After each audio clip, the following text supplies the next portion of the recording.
பயப்படுறியா? ஆமா. எங்க ஆத்தா நான் பச்சை பிள்ளையா இருக்கும் போதே கத்திலேயே சேனை ஊத்தி சோனேன்னு பேரு வச்சு சாணம் பிடிக்க அனுப்பியிருக்கா. அதனால பயப்படாத. என் பொழப்பு வெறும் சாணம் மட்டும் இல்ல, சேவிங்ல இருந்து கட்டிங்ல இருந்து சென்ட்ரிங் வரைக்கும் எங்களுக்கு தெரியுமா? சென்ட்ரிங் என்ன அப்படின்னா யாருக்கு தெரியும்? திரும்ப டேய் ஆட சும்மா இருப்பா. அட தைரியமா இருப்பா. இரியா சும்மா இருங்கடா. ஏய் என்னடா இது? நத்தம். அது ஏன்டா நத்தம் திண்டுகள் ஏன் மூஞ்சில இருந்து வருது? இல்லப்பா, கத்தி அங்கதானே வச்சேன். ஒண்ணுமில்ல பெருசு, கத்தில ஒரே ஒரு பாயிண்ட், பதம் கம்மி, அப்படிதான். ஒரு பாயிண்ட் இல்லப்பா, 7-8 பாயிண்ட். உன்னை கேட்டாரா அவரு? கேட்டாரா? என்ன சின்ன பழத்தனமா இருக்கு ராஸ்கல்.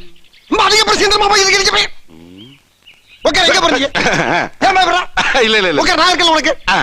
சும்மா பாயிண்ட் போய் திரும்ப பக்கம் அப்படி அதான் நான் சொல்ல 7-8 பாயிண்ட். டேய் ஏண்டா நீ பாயிண்ட் வச்சு ரம்மி விளையாடுறதுக்கு ஏன் மூஞ்சி தான் கிடைச்சதாடா? போய் மூஞ்சி